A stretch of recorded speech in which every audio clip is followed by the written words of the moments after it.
a Ay, sí, todas. perdón, ¿de verdad? Qué Sí, bueno. de verdad. Sí, ¿me Sí, escuchan? sí. ¿Bien? Ok. Sí, mi laboratorio está muy interesado en temas de domesticación. Entonces, nos interesa saber por qué y cómo se domesticaron las plantas y sobre todo las especies mesoamericanas que tienen centro de origen en México. Entonces, como saben, el chile es uno de los que tienen el centro de domesticación en México, ¿no? Aunque es un género sudamericano y muy diverso, pero Capsicum annum está, bueno, la evidencia arqueológica, la evidencia genética sugiere, y cultural obviamente, sugiere que se domesticó en México. Entonces, nos parece que es el lugar perfecto para hacer las preguntas asociadas a los mecanismos genómicos que tuvieron que darse, bueno, que llevarse a cabo para tener el fenotipo domesticado. Entonces, lo que hacemos en el laboratorio es comparar al chile silvestre con el chile domesticado. Tenemos la fortuna de tener acceso a las poblaciones silvestres en México, de Capsicum glabrusculum, y entonces Annum variedad glabrusculum, pues eso es principalmente lo que queremos saber, ¿no? ¿Cómo es que un chile pequeñito, eh, muy fácilmente, que se cae muy fácilmente, que tiene una planta muy herbácea, se transforma en el chile que conocemos y no nada más en una variedad, sino que tiene la plasticidad genómica y fenotípica de poder ser 200 variedades, ¿no? En el mundo a partir de Capsicum annum. Hay otras, obviamente, otras especies, ¿no? Pero nos interesa sobre todo Capsicum annum y sus variedades. Ok. Bueno, como nos acaba de explicar, pues sí se centra bastante en lo que es el lado genómico y pues molecular del estudio de este chile. Y pues nuestra primera pregunta sería, para usted como investigadora, ¿cuál es la principal dificultad que se le ha presentado para poder estudiar, pues para poder llevar a cabo este tipo de estudios? Ya que pues ve que normalmente luego la comparación de ciertas especies tanto su parte pues ya comercial con la silvestre pues tiende a tener ciertas dificultades para poder como que ubicar ciertas regiones genómicas que nos van a dar como que la relación. Sí, claro. Pues mira, hay varios retos, hay un montón de retos, de hecho, con Chile. Primero que cuando comenzamos esta investigación no había genomas, ¿no? Entonces, de hecho, el lab comenzó con muestras paleobotánicas, porque teníamos una colaboración con un par de investigadores en Angevio que están trabajando mucho con muestras arqueobotánicas de otras especies, sobre todo de maíz, y en una de las cuevas en Teotihuacán descubrieron que también había pedicelos de Chile. Entonces empezamos con la pregunta de si primero cuántos años tenían esos chiles ahí, hasta, o sea, ya parecían domesticados, entonces cuánto tiempo tienen, ¿no? Y lo segundo es si las variantes genómicas nos podrían dar indicios de qué tan domesticado estaba, de qué color era, todos estos como rasgos más fenotípicos, ¿no? Entonces, eso así comenzamos. Con lo más difícil, porque los genomas antiguos son dificilísimos de trabajar porque están fragmentados, porque pues está todo degradado, ¿no? Entonces, desde el punto de vista técnico fue muy complicado. Pero luego cuando logramos secuenciar genomas, desafortunadamente los dos primeros que secuenciamos son solamente de 300 años, entonces no son tan viejos, pero tenemos una muestra de 2000 años que no hemos secuenciado todavía, estamos esperando a que la tecnología avance un poquito porque es una muestra muy valiosa, ¿no? Entonces, bueno, entonces la secuenciamos exitosamente a pesar de las dificultades técnicas en el lab que aplican a todo el DNA antiguo, y luego no teníamos con qué compararlo, ¿no? Porque no había recursos genómicos ya disponibles. Entonces, bueno, estaba la opción para mí de o hacer el genoma del moderno y tenerlo como referencia, o hacer otro tipo de preguntas, ¿no? Mientras. Entonces, en ese entonces los chinos y colaboradores del Angevio estaban ya trabajando en un par de genomas, el de CM334, que es de Michoacán, y el Zunla y otros chiles que son de China, ¿no? Entonces me dijeron, no, pues ya estamos a punto de publicar, ya mejor espérate, ¿no? Entonces, bueno, ese fue el primer reto, que para Chile no había recursos genómicos hasta hace muy poco. El otro es que el genoma de Chiltepín, que es el silvestre, y incluso el de CM334, no son tan buenos genomas, no están bien anotados, en fin. el mejorcito es el Zunla. Entonces ahí sigue habiendo una carencia de una referencia muy buena genómica para hacer preguntas, ¿no? En general, como genómica comparada. Langevia ahorita está secuenciando Capsicum annum annum no, solamente Capsicum annum annum. Entonces va a salir ese genoma yo creo que en un año. Entonces, bueno, ya vamos a tener un mexicano profundo, ¿no? Ahora, lo otro es, a nosotros nos interesan muchos aspectos de regulación. O sea, la hipótesis que tenemos es que la domesticación, como ocurre en el lapso de menos de 10.000 años, tiene que pasar por mecanismos genómicos que permitan una respuesta plástica muy rápida, ¿no? Entonces, o podría ser a través de regiones codificadoras, o sea, genes que vayan cambiando y que la gente va indirectamente seleccionando, o podría ser simplemente por un cambio en la regulación de genes que ya existen, que es lo más lógico dado la velocidad con la que la planta tiene que cambiar, bueno, responde a la selección artificial y va cambiando el fenotipo. Entonces nos interesa mucho la regulación y creemos que muchos de los cambios del tamaño de fruto pasa por factores de transcripción que o regulan genes maestros que tienen que ver con el tamaño de fruto o son parte de cascadas muy importantes, ¿no? Entonces, ya hicimos trabajo pues innovador en el sentido que incluimos al silvestre, por eso les digo que estar en México o estar en el centro de origen te permite hacer estas preguntas que otros grupos no se les hace tan fácil hacer. Entonces, ya tenemos varios avances. Publicamos este año un artículo en Molecular Biology en Evolution, que las invito a que lo lean, porque está padre. Está un poquito denso, pero está padre. Donde descubrimos que mucho es regulación, ¿no? Y que mucho de eso pasa por regulación trans, o sea, con factores de transcripción que se están moviendo. Bueno, ahora ya tenemos candidatos, factores de transcripción que creemos que son los claves, pero ahí es donde viene una dificultad técnica tremenda con Chile, aparte de que no hay muchos recursos genómicos como el maíz o como Arabidopsis, jitomate. La segunda dificultad genómica es que no puedes transformar a chile. Entonces, obviamente yo quería hacer CRISPR con estos factores de transcripción, ¿no? Y decir, bueno, pues juego con esto y veo si el fruto se hace más largo, si se hace más ancho, si prácticamente recuperar las variedades que hemos seleccionado en México a través de siglos, ¿no? Y pues no se puede porque no se puede transformar. Entonces, lo que hemos estado haciendo es, bueno, teníamos dos opciones, o olvidarnos de hacer CRISPR o buscar otra manera, ¿no? Entonces, obviamente, buscamos otra manera y lo que estamos haciendo es hacer silenciamiento por virus, una técnica de silenciamiento por virus que se llama VIX. Entonces, usas un virus para silenciar temporalmente a los genes que en los que estás interesada y estábamos a punto de comenzar cuando empezó la cuarentena y nos tuvimos que salir de Langevia, entonces eso está totalmente en pausa. De hecho, yo a mi estudiante Alejandra Torres le había cedido mi oficina totalmente para que ella hiciera ahí, porque era el único espacio que tenía la temperatura perfecta para hacer VIX.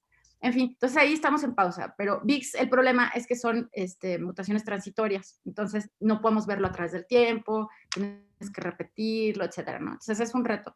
Y la otra es usar un modelo análogo. Entonces estamos pensando en usar jitomate y hacer CRISPR en jitomate para los factores de transcripción que tenemos como candidatos en Chile.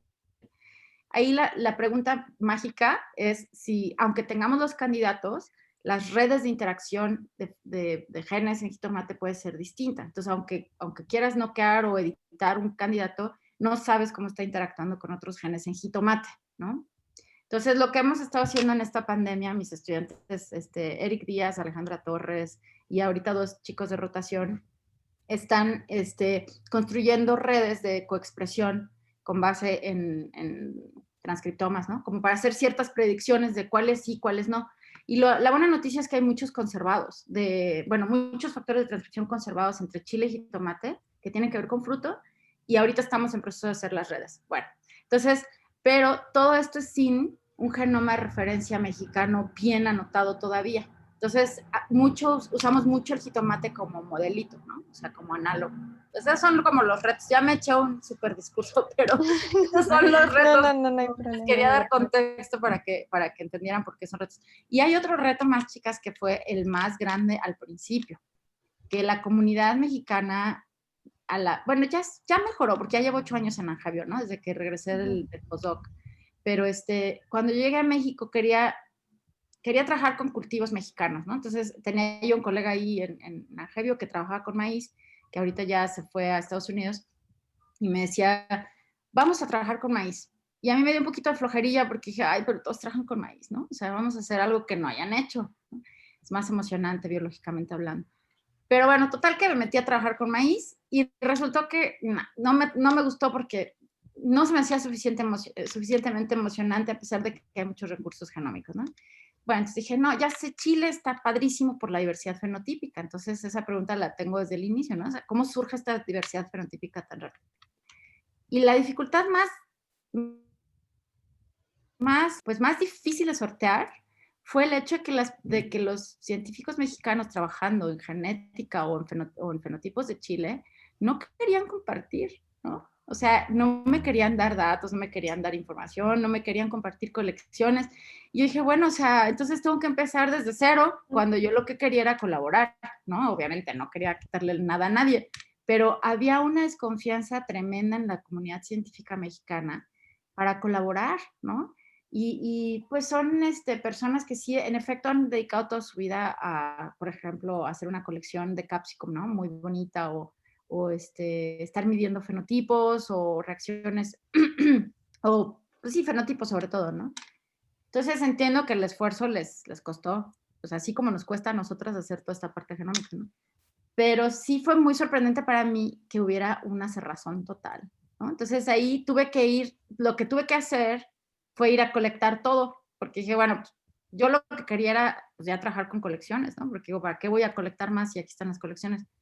Y pues al final tuve que salir a colectar. Entonces, dos o tres investigadores sí colaboraron muy bien y sí me aportaron con muestras y todo, pero en general había mucha reticencia, ¿no? Entonces, eso creo que es un reto que a veces no se menciona y que ojalá sus generaciones vayan cambiando, porque la ciencia, mientras más abierta y más colaborativa, pues más conocimiento generas, ¿no? Y el chiste es pues siempre tener una conversación muy clara de quién hizo qué y todo eso, pero pues no habría por qué robarse las cosas de los demás, ¿no? O sea, en fin, eso a mí se me hizo bien difícil. Y acaba de llegar a México, entonces sí fue así como, ¿qué onda? ¿Por qué nadie quiere colaborar, no? Pero bueno, y también por eso empecé con DNA Antiguo, porque fue lo que se me dio así casi, oye, ¿quieres trabajar con esto? Sí, ¿no? Pero bueno, listo, ya ahora sí me callo. Está muy buena su respuesta. Ok. Vaya. Ya, Está muy ya dije todo. interesante. Ya contesté todo. Bueno, doctora, muchísimas gracias. Esto nos va a ser de mucha ayuda para pues nuestra parte de lo que es el trabajar con lo que es el Chile. Y bueno, una parte de nuestra investigación, queremos saber si pues, usted nos puede ayudar también en esto ahorita que aprovechando, es determinar cuáles son factores, ya sea bióticos o abióticos, que puedan influir en el desarrollo del cultivo, o bueno, en general el desarrollo de el chile. No sé si usted puede ayudarnos pues desde el punto de vista molecular, ya sea, por ejemplo, hemos estado, de hecho el día de ayer entrevistamos a un ingeniero de Perú. Él está especializado en lo que es la captación, el nitrógeno, o sea, él trabaja con nitrógeno. Entonces, él nos él nos explicó que para, al menos él que sí se dedica un poquito más como que en el área de el diseño de como que ciertas eh, estrategias, por así decirlo, para poder llevar a cabo el cultivo, nos explicó que en su caso el problema es que la gente, porque él está residiendo en Madrid, la gente de allá piensa que entre más nitrógeno, entre más fertilizante se le ponga al cultivo, más van a crecer. Entonces dice que ese es el principal problema que presentan. Entonces lo que ellos están haciendo es desarrollando un tipo de sistema o protocolario para que se le pueda como que establecer, porque la cuestión del nitrógeno está siendo como que un problema al estar contaminando mucho pues el tipo de aguas que salen, y a cierto punto creo que nos mencionó, no me acuerdo muy bien, si el deterioro del suelo. Y pues ahora sí que, desde su punto de vista más o menos, ¿cuál cree que serían unas dificultades pues para el desarrollo o todo esto del Chile? Mira, no tenemos experiencia con partes más agronómicas, con experimentos más agronómicos.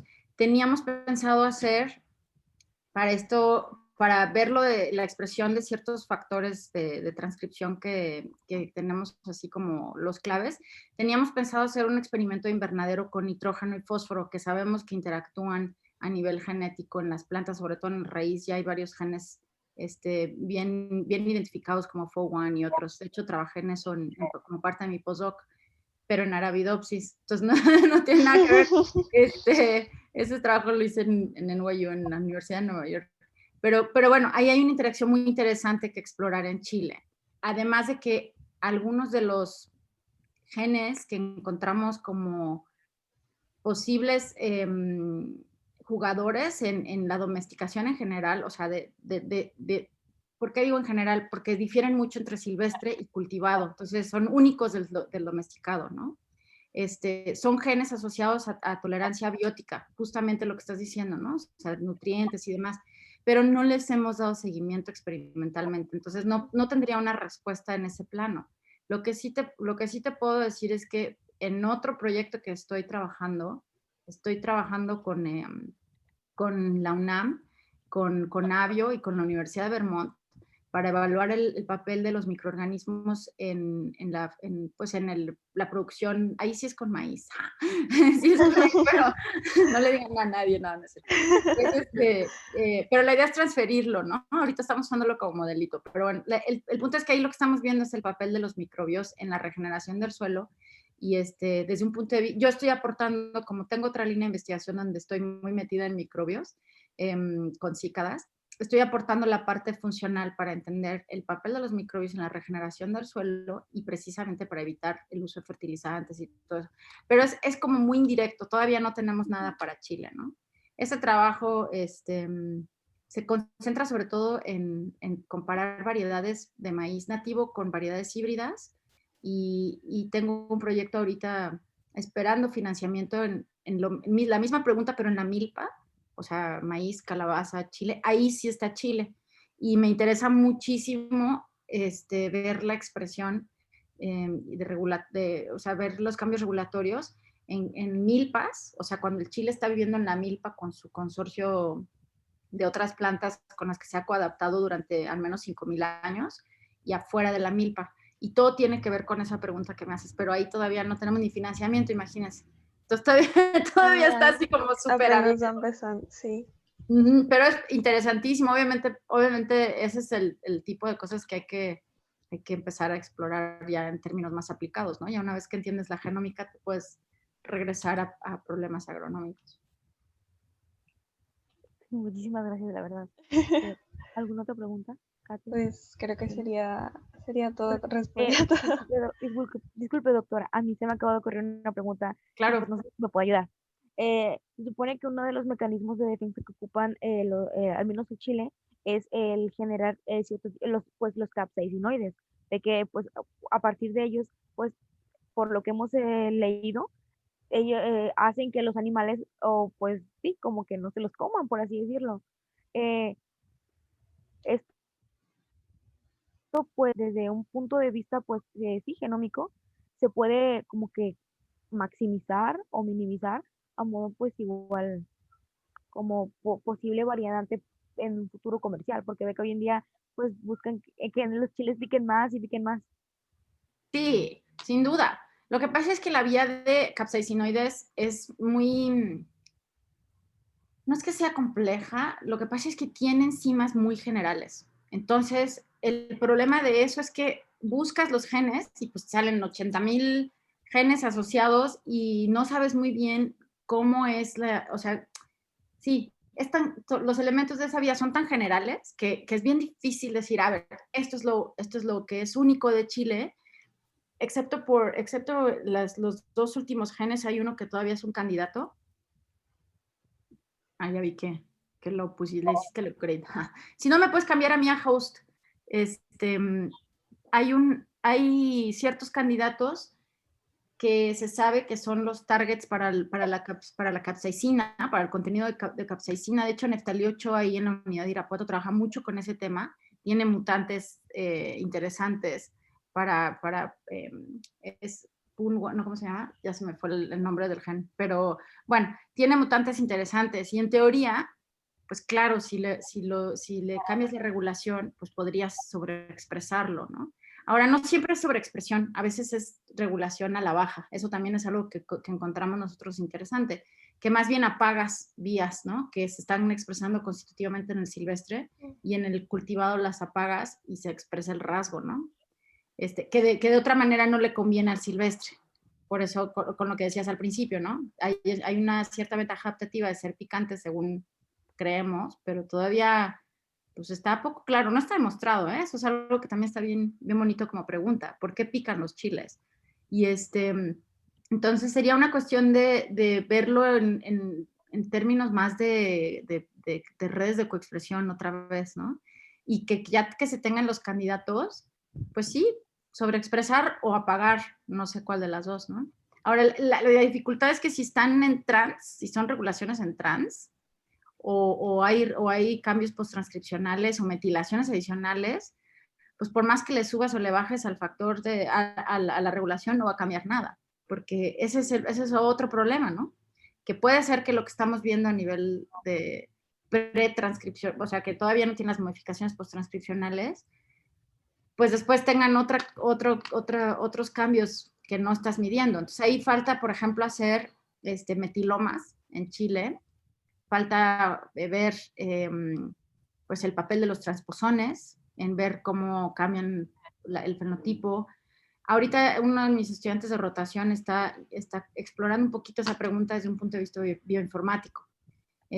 Pero, o sea, la respuesta corta es que suponemos que sí, pero la vía de capsaicinoides no es la más fácil, porque primero no se saben algunos genes, los genes de la última parte, y por otro lado las enzimas son muy generales río arriba. Entonces, como que no está tan fácil interpretarlo. Lo que sí es que a nuestro lab les súper interesa la pregunta de por qué, o sea, por qué dentro de las solanáceas el chile es el único con pungencia. Y a nivel genómico, ¿qué es lo que le confiere eso, no? Desde un punto de vista más evolutivo, que pues, es fascinante, ¿no? O sea, ninguna otra solana, pues las plantas en general no pican excepto las euforbias. Y algunos precursores de la vía de capsaicinoides son vainillinoides, bueno, o sea, compuestos parecidos a la vainilla. Entonces, pues en algún momento esas vías se cooptaron para la pungencia, pero ¿será un byproduct? ¿Será una defensa para mamíferos? ¿Qué será? O sea, nadie lo ha visto desde ese punto de vista, ¿no? Con evidencia genómica, o sea, más allá de las hipótesis biológicas o ecológicas, demostrarlo. Nosotros estamos haciendo algo parecido con cícadas. Las cícadas son hipertóxicas, ¿no? Tienen muchos compuestos tóxicos que son neurodegenerativos para mamíferos, para humanos, y son tóxicas para plantas, insectos, todo, tóxicas para todo. Y hay grupos de insectos especialistas que se alimentan de cícadas. Lo que estamos viendo es el papel de las bacterias en el gut de los insectos para ver si están detoxificando los metabolitos, ¿no? Entonces, en fin, todo lo de toxicidad lo estamos haciendo, y picor y demás, lo estamos haciendo en otros sistemas. No nos gusta en Chile, sino porque todavía no tenemos las herramientas. Lo que les decía de los... Difícil de ver el panorama para lo que es el Chile todavía, ¿no? Sí, o sea, es cuestión de tiempo. Yo estoy esperando a que salga el genoma del Langevio. Y entonces ahí bien anotado y bien, porque va a ser PacBio con Illumina, entonces va a estar bastante bien. Y pues ya en su momento veremos si hacemos algún metiloma o algo así, para ver también a nivel de metilación qué está pasando, ¿no? Igual y es eso, nada más, que algunos genes que tienen todas las solanáceas se metilan diferente en Chile, qué sé yo. Chequen el trabajo de Neftalí Ochoa en la unidad de Irapuato. Él está trabajando más con esos temas y tiene avances interesantes con silenciamiento. Ok, muchísimas gracias de verdad. Igual Katy y Yesenia, ¿no tienen alguna otra pregunta? Yo creo que sería todo. Sí. Sí. Ahora sí, la verdad nos gustó bastante la explicación que nos dio pues al inicio desde su punto de vista, porque bueno, hemos estado buscando más entrevistas, pero casi todos trabajan pues, ahora sí que de lado, como le mencioné, pues agrónomo. Y entonces para nosotros para nosotras es como que algo muy bueno o muy pues sí impresionante que un especialista en lo que es literalmente pues el trabajar con el genoma nos pueda como que explicar cómo es el trabajar, o sea, el proceso que conlleva. Ujú. Y pues la verdad sí nos sirvió bastante y creo que eso sería todo, doctora. Ah, pues muchas gracias, chicas. Pues un placer, qué padre que me contactaron. Y si pues nada, si necesitan saber más, platíquenme, contáctenme de nuevo. También pueden hablar con mis estudiantes y ellos les dan más detalle de todos sus proyectos, ¿no?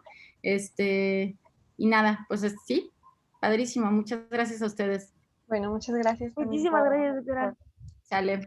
Chao. Cuídense mucho. Igualmente.